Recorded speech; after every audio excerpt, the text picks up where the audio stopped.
Pranam everyone.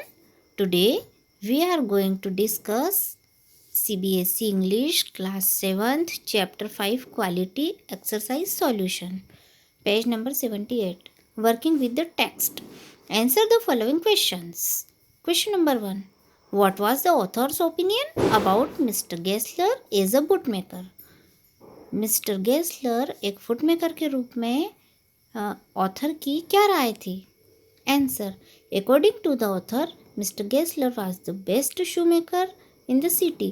Author के अनुसार mister Gessler शहर के सबसे अच्छे बुटमेकर थे, शू मेकर थे. He made only what was ordered and what he made never failed to fit. वह केवल वही बनाते थे जिसका उन्हें ऑर्डर दिया जाता था और उनके बनाए हुए बूट कभी भी फिटिंग में फेल नहीं होते थे. The boot made by him yet seems mysterious and wonderful. उनके बनाए गए जो बूट्स हैं वो अद्वितीय और बहुत ही शानदार होते थे.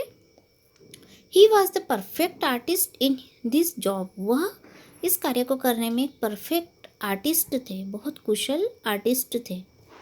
Question number 2. Why did the author visit the shop so infrequently? Author उस शॉप में बहुत कम जाना होता था ऑथर का, ऐसा क्यों होता था? इनफ्रीक्वेंटली मतलब फ्रीक्वेंटली मीन्स नियमित अंतराल में और इनफ्रीक्वेंटली मीन्स अनियमित अंतराल में. आंसर.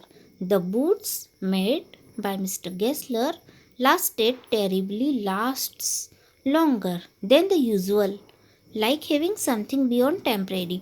मीन्स मिस्टर गेस्लर के द्वारा बनाए गए जूते बहुत लंबे समय तक चलते थे टेम्परेरी बूट्स के मुकाबले में. Therefore, the author visit the shop so infrequently. इसी कारण ऑथर का उस शॉप में बहुत कम जाना होता था. Question number 3. What was the effect on Mr. Gessler of the author's remark about a certain pair of boots? Mister Gessler का क्या इफेक्ट था? ऑथर ने जब रिमार्क दिया था एक विशेष बूट्स के पेयर के बारे में, जब ऑथर ने कहा था तो मिस्टर गेस्लर पर उनका क्या प्रभाव पड़ा था? आंसर.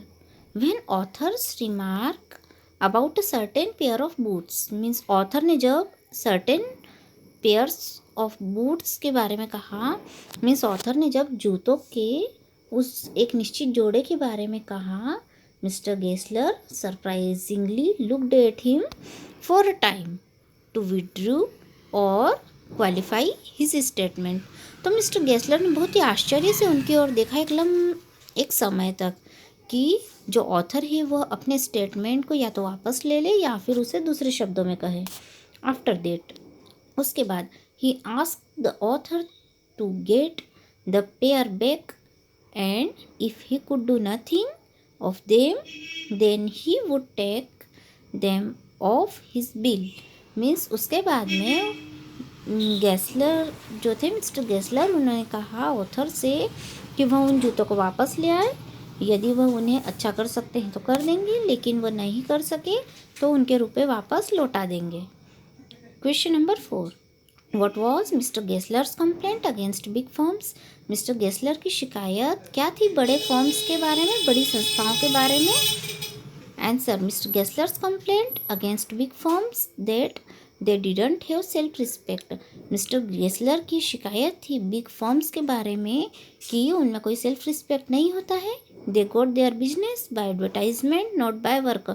वो अपना व्यवसाय केवल विज्ञापनों से चलाते हैं, न कि अच्छे कार्य से. Every year the sale of Mister Gessler is getting less. हर साल मिस्टर गेस्लर की बिक्री बहुत कम होती जा रही थी.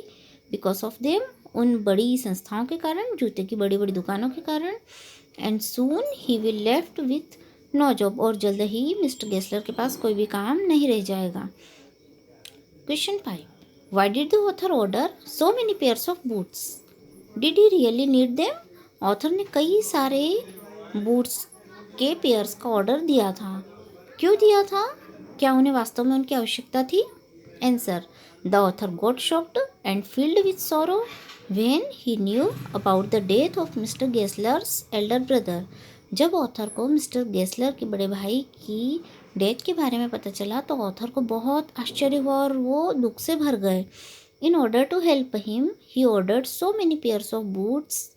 और इसी के कारण वह मिस्टर गेस्लर की सहायता करना चाहते थे, इसलिए उन्होंने कई सारे बूट्स के पेयर का ऑर्डर दे दिया। No he didn't really need them, उन्हें वास्तव में इतने सारे जूतों की आवश्यकता नहीं थी।